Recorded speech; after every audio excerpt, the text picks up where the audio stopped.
हाय, technical फंडा देव दीक्षित या आपल्या यूट्यूब चॅनलवर तुम्हा सर्वांचं स्वागत आहे.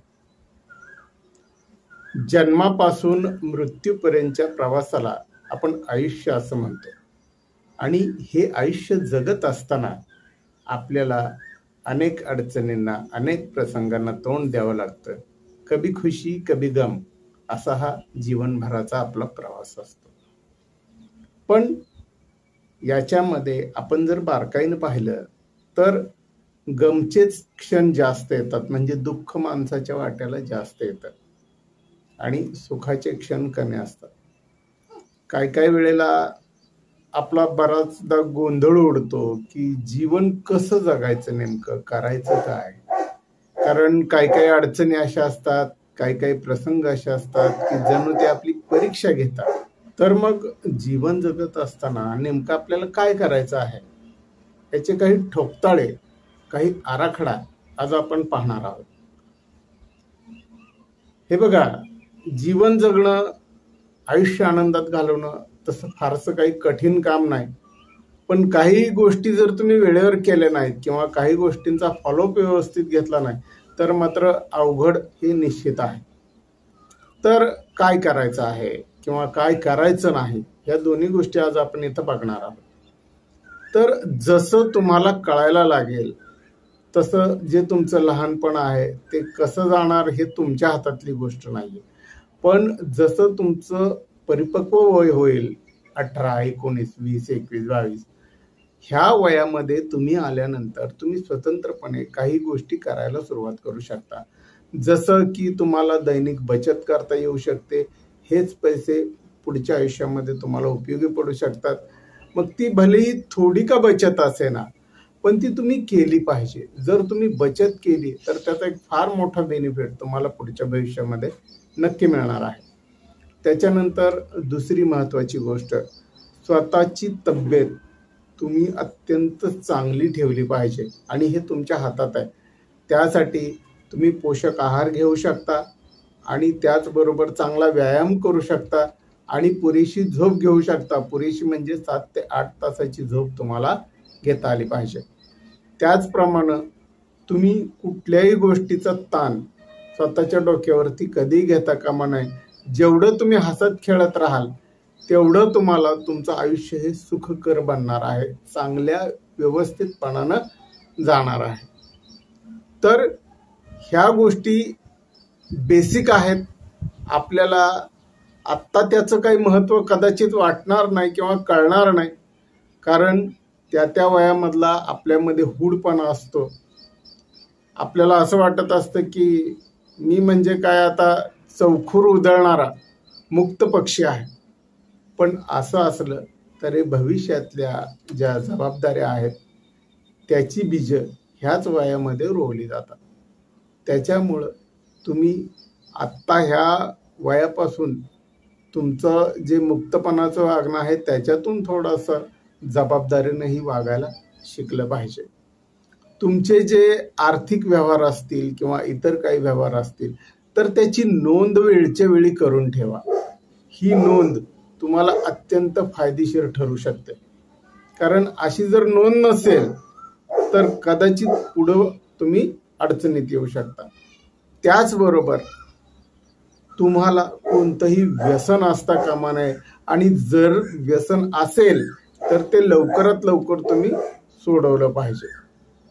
तुमच्या डोक्यावरती शक्यतो कर्ज नको आहे आणि तरीही काही कारणामुळे तुम्हाला तुमच्या डोक्यावरती कर्ज झालेलं असेल किंवा कर्ज घ्यावंच लागलं असेल तर ते कर्ज कसं व्यवस्थितपणे आपल्याला फेडता येईल ते सुद्धा तुम्ही बघितलं पाहिजे.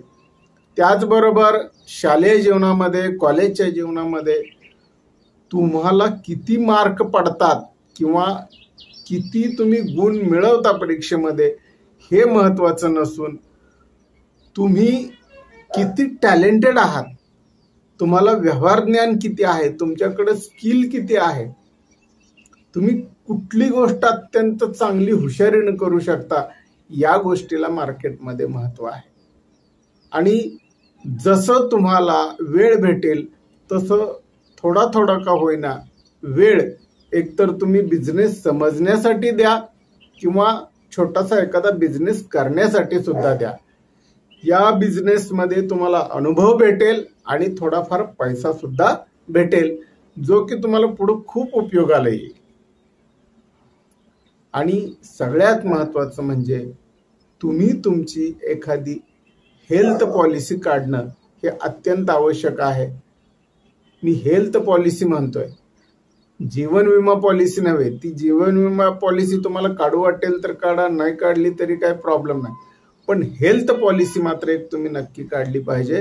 कारण हेल्थ पॉलिसी तुमच्यावर जर का समजा कधी दुर्दैवाने एखादी वाईट परिस्थिती ओढावली आणि तुम्हाला हॉस्पिटलमध्ये ॲडमिट व्हावं लागलं तर हीच हेल्थ पॉलिसी तुम्हाला उपयोगाला येणार आहे. आणि जर तुम्ही याच्यापेक्षा वयानं जास्त असाल, 40, 45, 50, 55, 60 तुमचं वय असेल, तर अशा युवकांसाठी मी एक गोष्ट आवर्जून सांगू इच्छितो की स्वतःच्या नावावर काही ना काहीतरी रक्कम तुम्ही ठेवा. माझी मुलं आहेत, माझा भाऊ आहे, माझे नातेवाईक आहेत, कुणाच्याही भरोशावर राहू नका. कारण ऐन वेळेला तुम्हाला कुणी मदत करेलच ह्याची कसलीही खात्री देता येत नाही. जे तुमचे पैसे बँकेत आहेत तेच खरे तुमचे पैसे. तर अशा पद्धतीनं जर तुम्ही तुमचा जीवन प्रवाह चालू ठेवलात तर निश्चितपणे दुःखाचे क्षण कमी आणि सुखाचे क्षण जास्त तुमच्या आयुष्यात आल्याशिवाय राहणार नाही. आणि तसंही बघा की आनंदी राहायला काय लागतं, आपल्या फार मोठ्या गरजा नसतात, पण माणूस पैशाच्या पाठीमागं असा काही धावत सुटतो की त्याला काही गोष्टी कळतच नाहीत. त्याच्यासाठी तुमच्या आयुष्यामध्ये गोल सेट करा की आपल्याला अमुकाव्या वर्षी नेमकं काय ध्येय प्राप्त करायचं आहे, त्याच्यात काही अडचणी आहेत का, ते कसं प्राप्त करता येईल, त्याच्यासाठी काय करावं लागणार आहे. तर बिनधास्तपणे त्या गोलसाठी तुम्ही प्रयत्न करा आणि आयुष्यभराचे असे छोटे किंवा मोठे गोल तुम्ही तुमच्या वहीमध्ये, मोबाईलमध्ये, कॉम्प्युटरमध्ये नोंद करून ठेवा. आणि त्या वेळेस जरी समजा तुम्हाला तो गोल पूर्ण नाही झाला तरी देखील काही हरकत नाही, थोडा आणखी वेळ घ्या, पण ते गोल तुम्ही पूर्ण करा. आणि जर गोल पूर्ण होत नसतील तर त्याच्यामध्ये काय अडचण आहे ती सोडवण्याचा मनापासून प्रयत्न करा. या जगामध्ये अशक्य असं काहीच नाही, पण आपले प्रयत्न आणि आपली मेहनत त्याच्यासाठी अत्यंत जरुरीचे आहे. आणि त्यासोबतच सध्याच्या युगात जर आपल्याला व्यवस्थितपणानं आपल्या मनाजोगं काम करायचं असेल तर आपल्याकडं स्किल हवं, आपल्याकडं काहीतरी डिफरंट क्वालिटी हवी, आणि मग आपल्याला या जगामध्ये यशस्वी होण्यावाचून कुणीही रोखू शकणार नाही. मग तुम्ही आत्ता गरीब असा, श्रीमंत असा, मिडल क्लास असा, त्यांनी काही फरक पडत नाही. पण तुम्हाला ह्या गोष्टी मित्रांनो करता आल्या पाहिजेत. आणि मग ह्या गोष्टी जर तुम्ही आत्ता केल्या नाहीत, ह्या गोष्टींसाठी वेळ दिला नाही, समजा तुम्ही बचत केली नाही, स्वतःच्या खात्यावरती पैसे ठेवले नाहीत, स्वतःचा हेल्थ इन्शुरन्स काढला नाही, तर ऐन वेळेला पश्चातापाशिवाय हातामध्ये काही उरत नाही. तुम्ही आजूबाजूला हा अनुभव घेऊन फार तर बघू शकता. फार काही लागत नाही. जीवन हे फार सुंदर आणि सोपं बनवता येतं, पण त्यासाठी हवं मॅनेजमेंट. जर तुमचं मॅनेजमेंट चांगलं असेल तर तुमचं जीवन सुद्धा चांगलं बनायला काहीच हरकत नाही. जर समजा तुम्ही काही वाईट लोकांच्या संगतीत असाल, वाईट मित्रांच्या संगतीत असाल, तर ती संगत तुम्ही सोडा.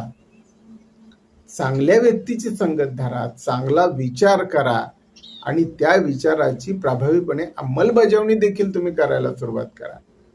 आणि ज्या वेळेला अशा प्रकारे तुम्ही कुठलंही काम करायला लागाल, मग ते छोटा असेल, मोठा असेल, नो इश्यू, तर ते काम तुम्ही अत्यंत चांगल्या प्रकारे करू शकाल. ही गोष्ट फार महत्वाची आहे. आणि जीवनामध्ये आनंद हा प्रत्येकालाच हवा असतो. आणि लक्षात ठेवा, तुमच्या कुटुंबामध्ये सगळ्यात प्रथम तुमचे आई वडील जेवढी तुमची काळजी करतात, जेवढं तुमच्यावर प्रेम करतात,